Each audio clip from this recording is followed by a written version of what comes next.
things. Everybody is waiting with nervousness about what's going to happen in the future, whether we're looking at politics, news, employment, jobs, recession, inflation. We all have some concern about where all this is going. May not be something you talk about with your friends, your coworkers, but I'm sure it's on your mind. Some of the things you have opinions about are the same things that other people have opinions about. What about artificial intelligence? Is it going to take your job? What about EVs? Is it going to shift you out of the kind of driving you like to do? What about real estate? That's the elephant in the room, right? Is real estate going to price you out of ever being able to own a home? Or if you do own a home, are you going to ever be able to move? Maybe you're going to be locked in the house you're in. You can't move. Interest rates, market availability, inventory. Could take a look at all these things today, and not just opinions. We're going to look at the facts, what's happening, and what the people who are insiders are doing and saying. So, as always, one of the things that's a concern, rightfully so, is artificial intelligence. So what happens with artificial intelligence? Well, first, it's used for innocent type tasks, jobs, maybe proofreading a paper. Maybe it's taking order at the drive-through of fast food. But now AI is doing HR. In order to apply for a job, you can't speak to an actual human. You actually have to talk to a chatbot. I'll bet you have an opinion about that. Put that below. What do you think about AI chatbots? I'm sure it's not going to be good. Even if you are an employer, a boss, company owner, you might not like AI chatbots. What's one example of the experience with this? This person, Amanda Claypool, looking for a job at a fast food restaurant. She faced an unexpected hurdle, glitchy chatbot recruiters. At McDonald's, the recruiter, Olivia, was a chatbot, cleared her for an in-person interview, but then didn't schedule it because of tech issues. The Wendy's chatbot managed to schedule her, but it was for a job she couldn't do. The Hardee's chatbot sent her to an interview with a manager, but that manager was on leave. So already, that's an experience. And look, this doesn't even have anything to do with the fact that should chatbots be doing interviewing or be doing HR. This has to do with just, are they any good? Are they competent in their role? Do you want to talk to a chatbot or an actual human? Are there more scenarios where you wish you could talk to a real person instead of a chatbot?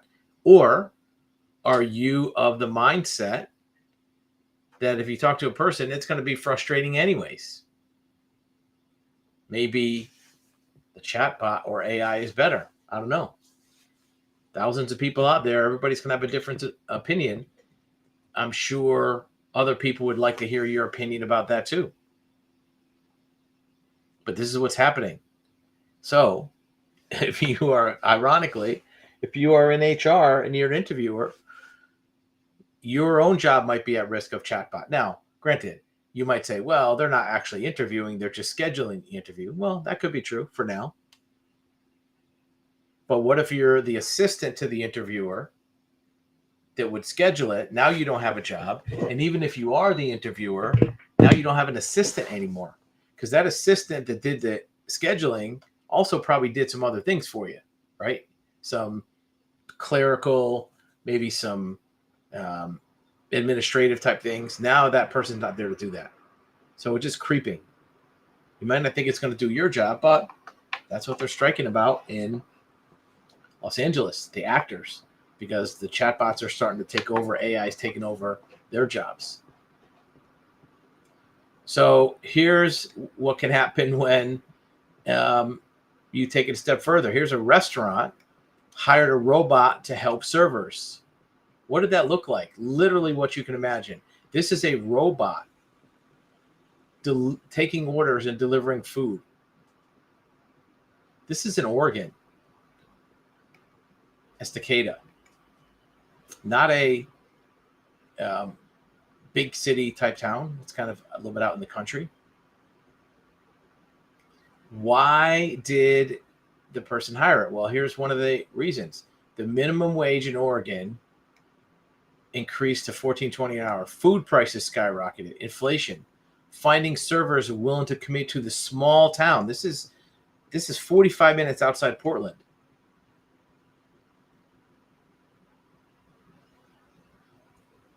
You already have a small pool to work from for employees, rural area. So hired this robot.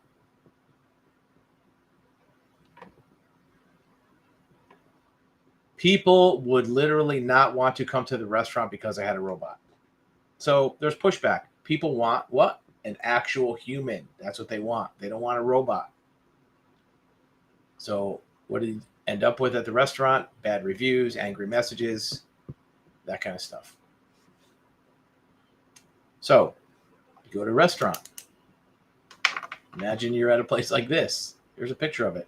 Nice little place, right? Looks kind of casual, but clean. Probably has good food. But you have a robot for a server. Is that what you want? Now, I'm sure you've had bad experiences with server. I'm sure you had, they take the wrong order. They don't fill your water fast enough. But maybe robot's not going to be better. I don't know. I mean, none of us probably have experience with it. I've never had a robot as a server, and most people haven't. But just anticipating it, what would you rather have? Now, let's talk about jobs in another industry. We're going to talk about contracting. This gets right into real estate. Gets into one of the biggest subjects that people like to hear about. The highest level of open positions is in the construction industry. It needs 650,000 workers to handle the projects that are out there right now. We talked yesterday about an AI robot that can drive construction equipment, diggers, excavators, loaders, skid steers. Because of the shortage of construction workers, some building companies are starting to go to that. Highest level of open positions ever recorded. So, little side note, if you at all have any aptitude or interest in doing construction work, swinging a hammer, handyman, basic stuff, you can make a lot of money. We know of colleagues in our industry, in our constructing industry, that are paying $50, $60 an hour to basically day labor. As long as you can, be reliable, reasonably intelligent, can do things like framing, maybe cabinets, nothing highly skilled, but average skilled. You don't have to be a journeyman plumber or an electrician or HVAC or maybe even cut countertops. But if you can do tile, flooring, painting, $50, $60 an hour, many parts of the country. Why is it a problem that the construction industry is short? Well, because as you'll see in the next slide, one major U.S.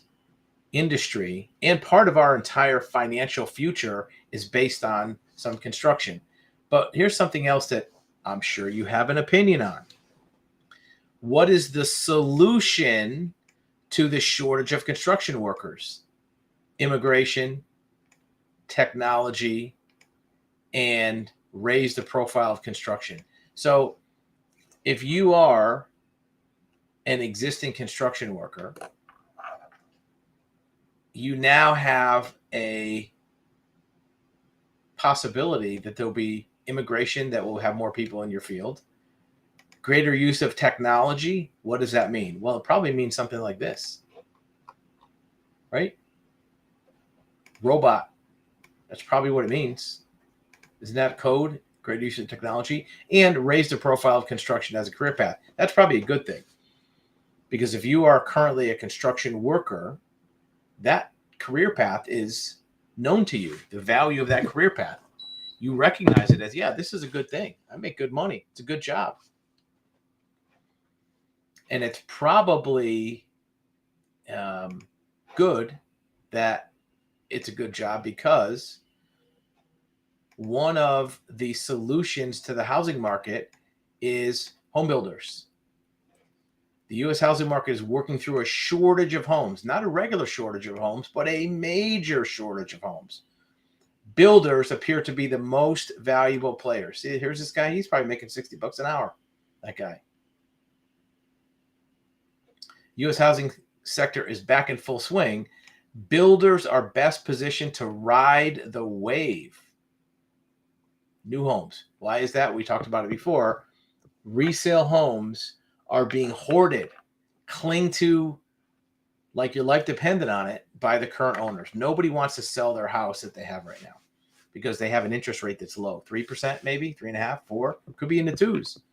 You got 3% mortgage rate, you are not selling no matter what. Do the math. If you have a house, let's say that's $500,000, and that may seem like a lot to some people, it may not seem like a lot depending on where you live. But a $500,000 house is not really that big a deal anymore. $500,000 house. So let's say you have a 500 house, and you're going to move from your current 500 house to another 500 house. Just want to move to a different area, maybe, newer house, maybe you have to move for your job. Who knows? You're not even going to upgrade. 500 house. And you currently have a 3% mortgage. 3% mortgage. Well, if you sell that house and go and buy another 500 house, same exact price, now you're going to have at least a 7% mortgage. At least 7%. Right now, probably 7.2, 7.3. It's going to be up near 8 within a year, but let's say 7. So now you're going 4 percentage points more. Well, what is 4% of 500,000? That's $20,000. And that's not a one-time fee. You ever hear the phrase APR, mortgage rate, APR, 3% APR? Guess what APR stands for? The A stands for annual, which means you pay that every year. So your interest is going to go up $20,000 every year, annual percentage rate. So if you keep your house 5 years, that's going to cost you $100,000 more on getting the same house. So what most people are doing is clinging to their house with, white knuckle. They're not selling it, and maybe taking that same 100,000 and putting on an addition if you need more space. Right? You're better off doing that than moving to the same price house. God forbid you're moving to a house that's 600 or 700. You want to upgrade. It's going to cost you a lot more. So that's why people are clinging to house. That's why builders right now are swamped. That they can't get help. Building new homes might be better than buying. Of course, this is why. Because median price for existing homes is now more expensive than that of new construction. Why is that? You might think, well, a used house isn't worth as much. Yeah, good luck finding one. That's the problem. People would buy a resale home if they could find one. The only ones that are coming on the market are pretty rare, so they're going for big money. We saw this actually, a glimpse of it for about 6 months last year before, in the car business. There were actually some used cars that were selling for more than a new car. You're looking to buy a 2021, I don't know, maybe at the time, Jeep Wrangler was a hot car. Might be $45,000. There were 1 or 2 year old Jeep Wranglers with 10,000 miles on it that were selling for 46, 47, a couple thousand more than a new one. Why would anybody do that? Because there weren't any new ones. So if you had to get one, guess what? You're paying. Same thing with homes. if you have to get one and there are no used ones, and look, new construction only exists in certain parts of the country. I'm in certain parts of each city, I should say. You can't automatically buy a new home in the place you want. There's houses in the place you want, but they might not be building new houses there. There might only be resale. So if you want to be near your job, near the highway, there might not be new houses currently being built there. You might have to wait for a resale. And if that's important, you might have to pay through the nose for it. Mortgage rates hovering around 7%. Homeowners are holding on to their homes. Holding on, they're clinging, like we said before, squeezing the supply. Home builders are willing to sell more affordable, smaller houses. And that's part of it. Builders can build different size houses. A resale home is only as big as it was when it was first built. So that's the deal with homes. Now, what does that predict for the market? Well, I'll tell you what Zillow says. Zillow is so sure home prices have bottomed out, it's issued a bullish call for these markets. So Zillow, who should know, right? They monitor all the houses for sale, how long houses are on the market. They track it all.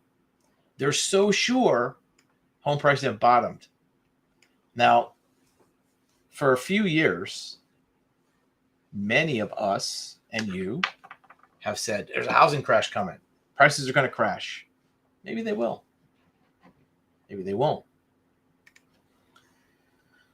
But when is it going to happen? How is it going to happen? A lot of the prediction for the housing crash came from people who observed 2008 housing crash. Remember that? That wasn't that long ago. 15 years ago, 2008 housing crash. Think about that. Many of us who are adults saw that happen in real life. So almost like watching a movie, you say, well, housing prices went up, then they crashed. Well, in 2019 and 20, housing prices went up. They must have to crash again. I saw this movie before. Well, just because something happened in a movie doesn't mean it's going to happen again. Same thing with housing. Housing prices did go up in 2020 and 21 for that matter.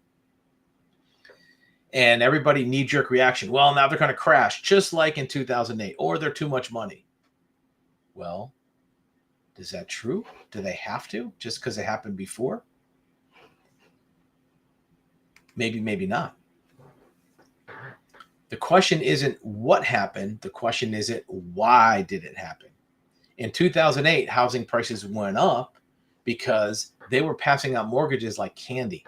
Anybody could get a mortgage. I can remember in 2005, I was buying a house for the purpose of fixing it up, staying in it for a year or two, and then selling it. It wasn't necessarily a flip house per se. It was more, I wanted to live in this area. This house wasn't exactly what I wanted, but it was a good opportunity because it needed a little bit of work and it could be a good place to live while it was being worked on and then resell it. I remember going and talking to the mortgage person who actually became a pretty good friend. And he said, you can buy more than one house. If you're going to fix up this house and sell it, why not buy a couple other ones and fix them up at the same time and sell it? I said, what do you mean? Mortgage, I can only get one house. No. The market right now, based on your income, your credit, you could buy like 5 or 6 houses. So buy this house, wait a couple months. You can buy another one. I'll get you a mortgage. You don't need any money down. You can use the equity from your first house. And he said you can buy 5 or 6 houses. So they were handing out mortgages left and right. Now, that's what made the real estate go up. In 2020 or 21, that's not the case. They're not handing out mortgages left and right. In fact, they're very highly scrutinizing every single mortgage application, income, credit, job stability, all the whole 9 yards, appraisal value. So prices went up in spite of that. Why did they go up? Well, there's a genuine demand. Unlike 2008, where it was just like any cab driver, no offense to cab drivers, or hairdressers, no offense to hairdressers, could get a house way above their income. Now you have to really, really qualify. House prices still went up. Why is that in 2023? Well, because there was a shortage of homes. That 2008 crash, 2009, 10, 11, 12, had an domino effect, an echo effect. Builders shut down. Builders shut down. From about 2009 to 2012 or 13, builders said, no way, I'm not building any houses. I got burned. I lost money. I went bankrupt. Nobody's buying houses. So for about 5 years, the new home construction industry was done. 5 years. And that wasn't that long ago. That was 10 years ago. Well, now that inventory that now would be coming into the market to satisfy the used home market, it's not there. And the population has swelled, right? New home household formation. Not enough houses. So that's where the buildup came from. So now the house price goes up. You think it's going to crash. Well, guess what? Now they're saying that crash of new house prices, or new and used for that matter, all real estate, already happened. We blinked. We missed it. You know when it happened? It happened in February of 2023, January, February. Housing prices leveled off, maybe in some places dropped down a little bit, and that was it. You blinked. You missed it. 2 months, maybe 3 months in some places. That was the crash, folks. That was your crash. You wanted to see it? There it was. Rewind the tape. You have to see it again. Don't blink. You're going to miss it. It's a big deal. What's also going to hurt home buyers going forward is another factor, and that is other types of prices are going up. What kind of prices? Well, one of them has to do with insurance. Home insurers are charging more and insuring less. This is not just in Hurricane Florida, wildfire California, right? Other places. It's all over the country. Double-digit premium hikes. Drones looking at yards. We saw an article a couple weeks ago where some guy had some tires in his backyard. The insurance company sent drone over to look at his house. They saw tires. They flat canceled them. Can't have tires in your yard. They're raising deductibles. Look, you want a homeowner's policy, instead of a $2,000 deductible, you have a 10% deductible. So if you have a $400,000 house, instead of a $2,000 or $5,000 deductible, you have a $40,000 deductible. So the first 40 grand of damage, it's on you. Think about that. As I always say, broken record, I'll bet you have an opinion about that. So let's suppose in double-digit premium hike. So there's some parts of the country that house insurance is about 1% of the value of the house. So if you have a $500,000 house, it's $5 grand a year for insurance. Double digit, that's at least 10%. So it's going to go up $500. Now you're spending $500 a month on average. So when you go to qualify for your mortgage, you're going to look and say, well, how much is insurance going to cost? And they got to add that into your debt ratio. You may not be able to qualify. Forget HOA. Also taxes, property taxes. We're seeing moves to put more of the risk back onto the homeowner. More risk on homeowner. Keywords, 4 words. More risk on homeowner. How does that come? Tougher underwriting restrictions, meaning that before they give you a policy, they're going to check you out left and right. Check the house out left and right. Does it have a new roof? Does it have outdated plumbing? You live in a flood zone. Higher cost, lower coverage. Extends well beyond Florida and California. Didn't I just say that? Other states prone to hurricanes, floods, wildfires. Well, what states aren't prone to something? Floods. I don't think anywhere is safe right now. Now, you can blame the insurance companies, and sure, there's blame to go around. But part of the problem is, look, they set their rates based on what they pay, right? It's not really just magic spin the wheel on Wheel of Fortune, and wherever it lands, that's what the rates are, right? They have to use what's called proper underwriting to set their rates. Actuarials, loss runs, and they have to file those with the state. So when you put out your rates for your homeowners policies as an insurance company, you go by what your previous year's losses were. And sometimes there's a little bit of a delay. So for example, when you set your rates for, let's say 2023, you file your rates with the state, you have to go on your last full year's worth of loss runs. Well, you might not have 2022 loss runs yet because you have to file those things with the state before the beginning of 2023. Just as an example. So let's say 2023, you want to have your rates take effect January 1st. But in order to have January 1st rates, you also have to file those maybe 90 days in advance with the insurance commissioner in that state. So you have to file it in September of 2022. You're not going to have 2022 loss runs yet. So you have to go back to 2021. So you're always 2 years behind in what your loss runs are. So when those loss runs kick in, they're going to be a little bit lag to your actual rates. And that's going to affect consumers. Losses for home insurance companies continue to pile up. So the insurance companies are paying out. It's not like they're just, they make money. Don't get me wrong. I mean, that insurance business is a good business, but the more they pay out claims, the more that they have to charge. Now, of course, you want them to pay claims, right?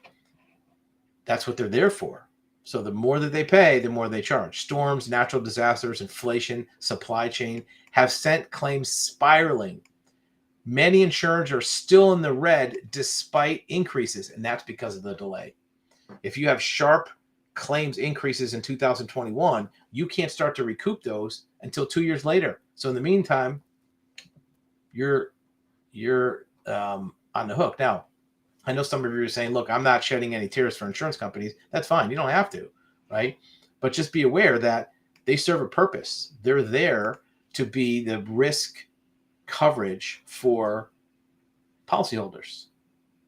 So the question is, do you want it to pay out a lot or do you want to have lower premiums, right? That's what the trade-off is. You want it to pay out a lot to you when you have a loss, but not charge you a lot, right?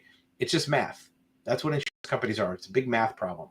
They accumulate all the risk from a lot of people in terms of potential risk. They evaluate that risk based on history. They charge premiums based on that, your insurance payment. And then when there's a loss to some of the people, because not everybody has a loss, they pay to that person based on that. So you want them to be there. You want them to be healthy. You don't want to pay too much. So always think about that. I mean, the insurance company, it seems like the bad guy when you're paying the premiums. And sometimes they feel like the bad guy when you're getting your claims adjusted. But they're just trying to make sure the claim is correct. They're not necessarily trying to make it as low as possible. They want it to match the policy. Whatever policy you have, they want your claim payout to match what's on the policy. No more, no less. Most legitimate insurance companies, they don't want to rip you off on a claim, right? They might try to shade it a little bit. And some of the insurance companies do. We had a case on our investigative side where there was damage to a vehicle, and we saw the insurance company very intentionally trying to coerce the body shop to make the claim lower. So it can happen. So I'm not painting everybody with a brush, but in general, the insurers want to have proper claims paid out. Now, you might have to fight for it a little bit. Maybe you shouldn't have to, but that's just how it works. So insurance companies are cutting their coverages in advance. They're not cutting their claims, but they're just cutting what's covered. So when we come back, we're going to talk more about a different type of insurance, which you probably don't even have right now. You probably don't even have this insurance, but it's very likely that you will have a loss or a claim because of this risk in the next few years. It's very likely you will have some damage or loss to you or your finances or your business, and you don't have coverage for this, almost guaranteed, because it's a relatively new thing. So be back on the other side of this very, very quick break.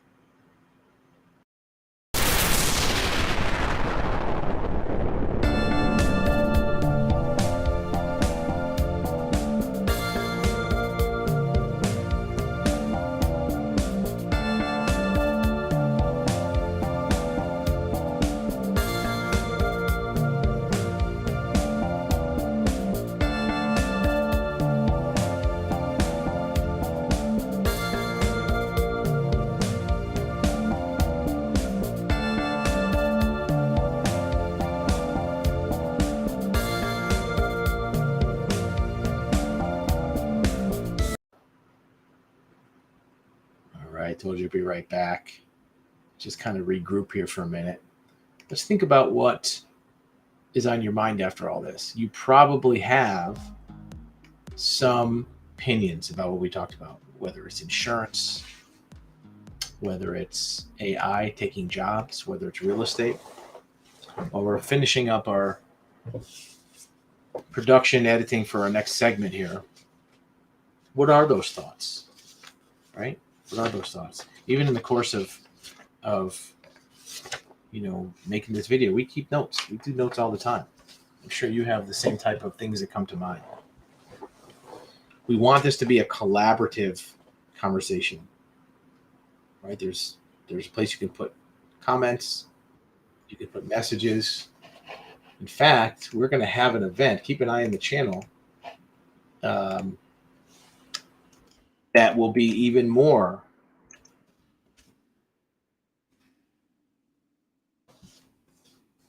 interactive. We're going to have some webinars where you can attend, ask questions. It'll be live. So keep an eye on the channel. Go to Actual Human and go to Describe TV. The links will be there. We'll have announcements for those within the next day or two for how to access those. They're going to be free to begin with. They're going to be totally free. You can ask experts. You can ask your questions. You can talk to other participants. But that's going to be a more in real-time collaborative thing. In the meantime, though, get your opinion out there. We all have opinions. We all want to be heard. We all want to have our thoughts available for other people to see.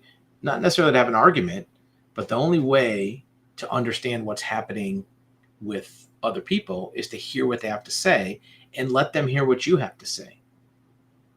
That's the way to get a more open dialogue of communication. Look, not everything you see or hear is you're going to agree with. And that's fine. And what you say, not everybody's going to agree with. But at least hear it out and think about where that person came from. Most people who have a different opinion than you, they're not evil people. They come to it from a different place, maybe different experience. Maybe some people have thought about something more or less. Maybe somebody's just listening to a friend of theirs that they trust. Maybe they have bad information. Maybe you have bad information, right? Always look at the fact that if there are two differences of opinion, those are normally two well-meaning people, both coming to the same place with two completely different points of view. And even if you don't agree with the other point of view, one thing you should be curious about is, how did you get there? How did you get to that point of view? We're talking to a colleague this week about perspectives, point of view, all those things. And they were saying, well, the way I approach it is if I have an opinion and the other person doesn't agree, I ask them, is there anything I could say that would change your mind? Is there any data that I could tell you that would, make you have a different opinion? If they say no, I just walk away. I don't waste my time. That's fine. That's an option. But what my question was, is ask that person, why not? If you have a hard opinion, line in the sand, cement is dry, adamant, and somebody comes to you and says, oh, here's some information that's factually true that, that's not my opinion, that proves that that's not the case, why wouldn't you agree with it? Is it because you just stubbornly want to stick to it, that you think they're lying, right? So, if I said, I believe 2 + 2 is 4, and somebody says, I can prove to you that 2 + 2 = 5, well, how did you get there, right? I at least want to know how you got there. Maybe I still won't agree with it, but if I know how you got there, I'll understand humans and how they form their opinions. That's what it's all about. Back to the regularly scheduled program. So here's the insurance we're talking about. This is a big deal. This is something that, as of right now, you probably do not have insurance for this, cyber insurance. However, it's almost certain that you will have some type of cyber attack, cyber event, cyber loss within the next 3-4 years. That's what the experts say. Most businesses have attempted attacks every day, a couple times a day. Now, 90% of them never get through because you have maybe firewalls, you have, cyber defense programs on your computer, protection software. But it's almost certain that your company or your home computer or anywhere else has a vulnerability, has a gap that you don't know about. Not your fault. You just don't know about it. The hackers keep trying. They keep pinging. They keep banging away at the servers, at the network every single day. See all these computers back here. I'm sure right now there's hackers trying to get into them. So at some point, they're going to get through. Either they find a vulnerability that's not protected, or they invent one, or they use some kind of social engineering to get in one way or another. And what they're going to do is they're going to lock up your computer. They're going to take your data. They're going to hold you hostage. If you're a business, they're going to say, look, you're not going to get back in your computers until you pay us ransom. So there's a thing called cyber insurance, cyber protection. Now, you can hire an IT person to protect your computers. You should do that too. But cyber insurance kicks in. If you do have a loss, they pay something. And it depends on the policy what they're going to pay or what they're not going to pay. Just like we talked about before with homeowners insurance, every policy is different. So you want to make sure you get the policy that is good for you. Look, you see right here, cyber or risk coverage. We sell insurance, right? We're probably not going to sell it to you because we only sell it in a few states. We're here more to give you information on it. Talk to your own broker or decide not to get it. We just want to put it out there that this is a thing. How does it work? Well, here's another big difference with cyber insurance. If you buy insurance for your car, let's say, crash insurance for your car, let's call it that, crash insurance. That's what it insures against. They just say, well, if you get in a crash, we'll pay you. They don't every single day try to keep you from getting in a crash. They don't, stand in front of your car and say, don't go over here, drive over here, watch out. They're not there doing that, right? It sounds stupid. It sounds silly. With cyber insurance, when I say they, many insurance companies that provide cyber, in addition to having insurance, also has a built-in protection for your devices. When you buy insurance, they will first audit your system. See what it says right here? Audit the system. And they will check out to make sure that you have the proper protections on your system, on your network, right? Yeah, it was a dog barking. So in addition to doing the audit, before they write the policy, they're going to make sure that you don't have anything that's a nightmare, train wreck in your network. They're going to make sure that anything that needs to be patched is patched. Is that a painful necessity? Probably is. Or valuable opportunity? Probably is. Here they say it's an either or. We think it's both. Is it going to be painful? Yeah, maybe not painful. It's going to be inconvenient because you're going to have to give them access to your computers, let them check everything out. But here's the good news. After you buy that policy, they will probably install some things on your network or some monitoring so that if somebody is trying to attack your network, they will find out about it long before you do and protect it. So it's kind of like having, that crash insurance on a car, like a personal traffic cop directing traffic, telling you don't pull in front of this, don't crash into this guy, watch out over here. That's what the cyber insurance is probably going to do. Again, depending on the policy, make sure that you're reading your policy, you're talking to your broker about what you're going to get or not get.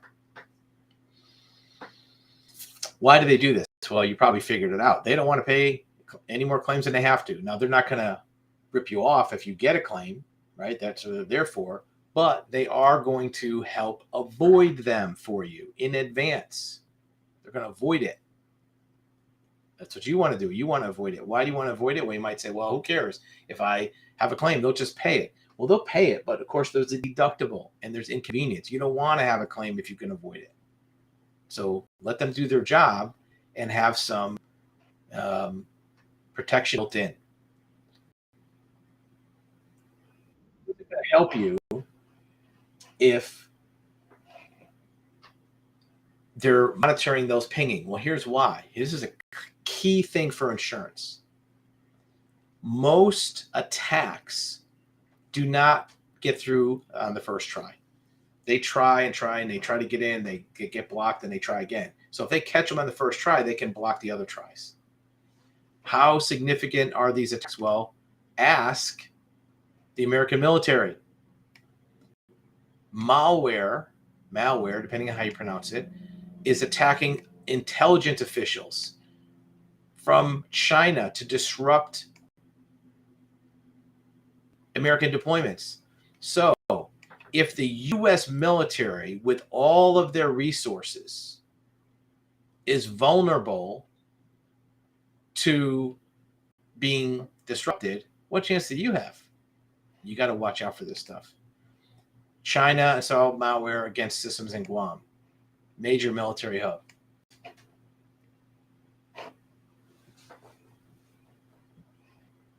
Do you need to worry about it? Well, on the one hand, you're not the military, so you're not a high value target. But the perpetrator of this was allegedly some major government organization trying to attack the U.S. military. That major government organization is not going to try to attack your laptop, right? Your Dell laptop is not at risk from being attacked by some major corporation, some major government agency. However, your Dell laptop may be at risk from some hacker living somewhere in another part of the world, sitting in his basement, banging away at your server at the same time he's trying to bang away at tens of thousands of servers, just taking IP addresses, running them through a scroll, and hitting every IP address they can. You have an IP address. It's the number of your computer net.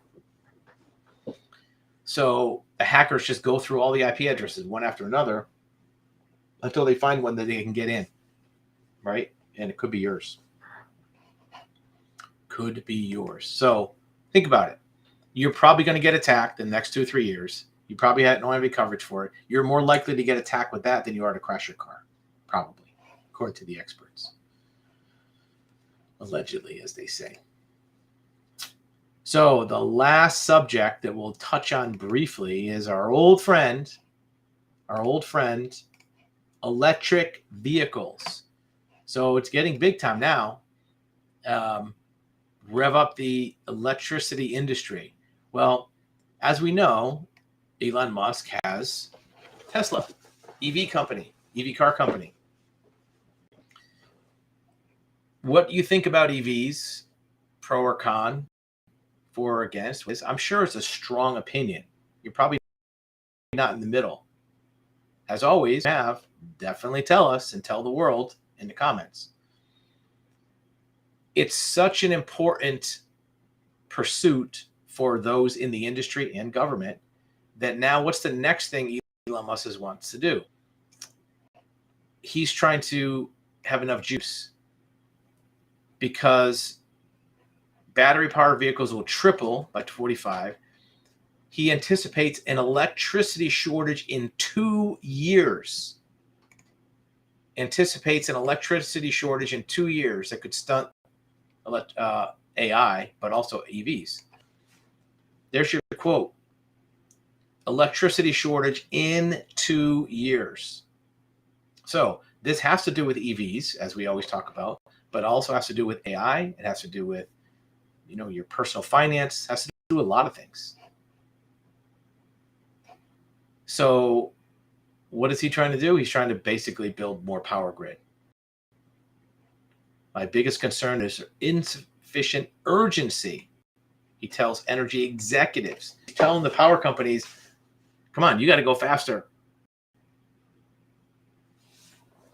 There's some places that already have some minor blackouts, brownouts, or they're asking you not to use a lot of electricity.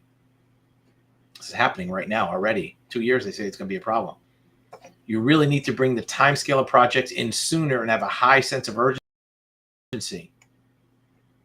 He told PG&E.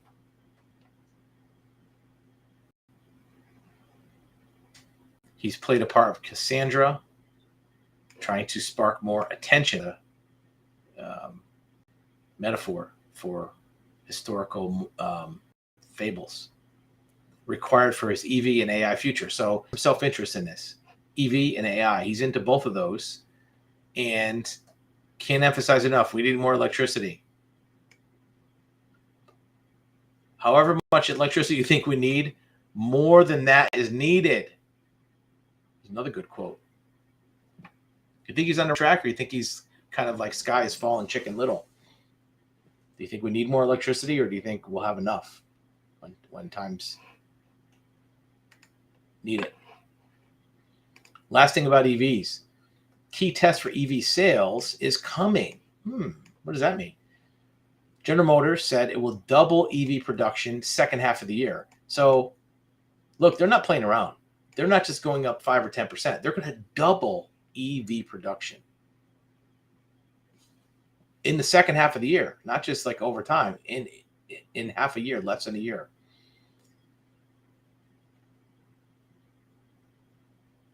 They say predicting fall rollouts will show how well EVs are expanding beyond enthusiasts. What that means is just the regular EV climate type enthusiasts, nerd type people, they're not the only ones. They're going to be more in the mainstream. But there's some cracks in the armor. Inventory is up. Tesla's cutting prices. Ford is slowing its EV ramp up. Cautionary notes. Some on Wall Street think near-term EV demand will disappoint. So here you go.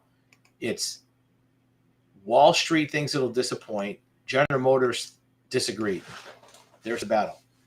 The question's going to be, that's where the article's going with this, key tests for EV sales. What's going to happen over the next year? So start watching, and you can watch it on this channel. What are the EV sales numbers in the second half of this year, third and fourth quarters, and the first quarter of 24? And we'll see where that needle's going. You know, the needle is going up, up, up on EVs. There's a little bit of a blip. We don't know where it's going. Maybe it's a head fake and it's going to go back up. Maybe it's going to crash. Maybe it's going to level out. Who knows? But that's going to be the key. At the same time, there will be external forces trying to make that happen one way or another. Here's the problem.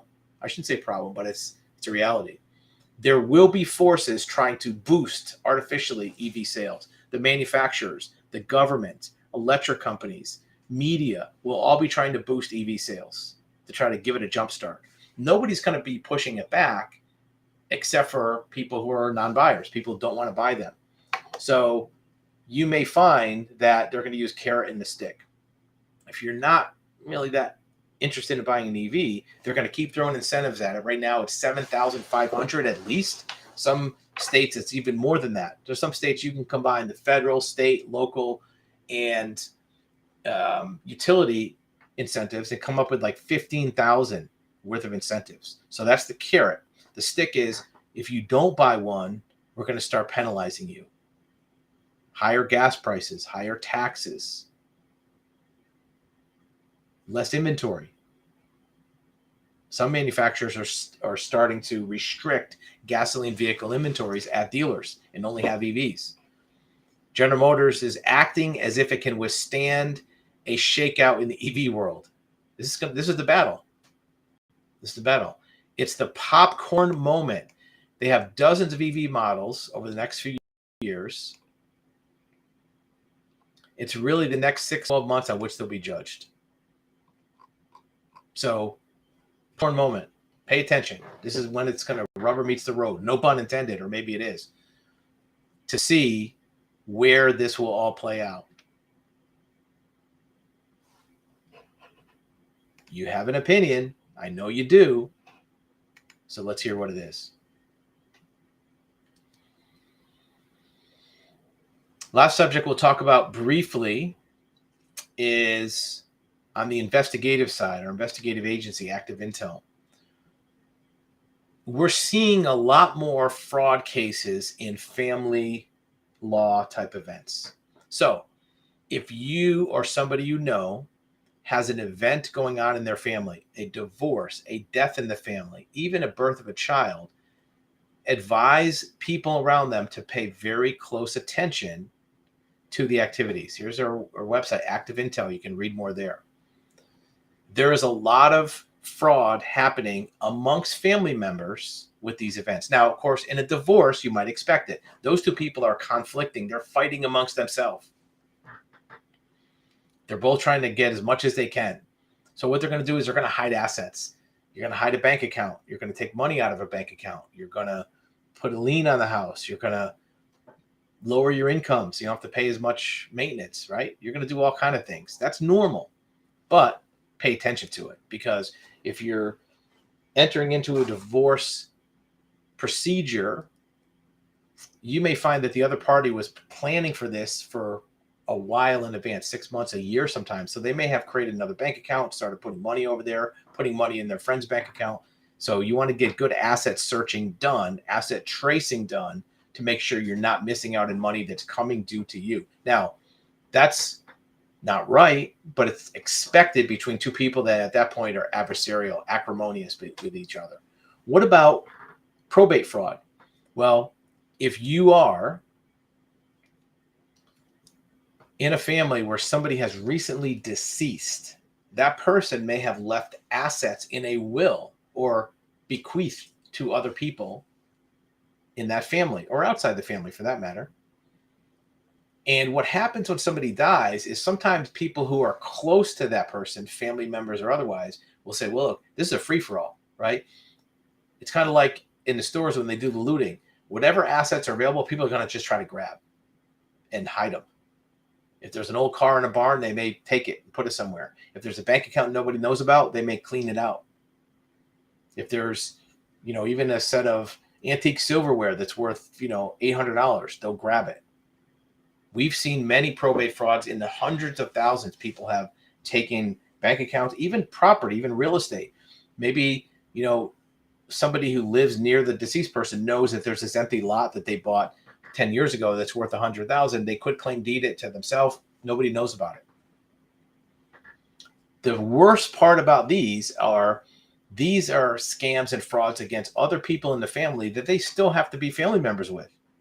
Maybe they like them, but they're still going to steal their money. So make sure you get a good audit trail of any family event, deceased owner, even somebody who's being incapacitated, has Alzheimer's or dementia, or they're terminally ill and they're going to die. People start grabbing money then. They figure, oh, they're not looking. I'm going to grab money. Look at these things. We get, 10 or 15 inquiries a week on this probate fraud type deal. And almost all the time we find some asset that's been improperly shaved, put somewhere else. And these are people in the same family most of the time. So these frauds are rampant. Another type of fraud that you'll see in family cases is when there's somebody who has a baby, new addition to the family. There may be scammers that know about this that will open accounts in that name because they know that nobody's going to really be paying attention. So the person's born, they get a social security number, they have a name, they have an address. They will start opening up accounts so they can use that synthetic identity to do other things. Sometimes it's a family member, sometimes it's not. So run credit checks, run asset checks on a newly born baby. Usually wait about a year. Probably won't start showing up for 6 to 8 months or a year. But we're seeing a lot more of those scams too. Once again, we're glad to have you here.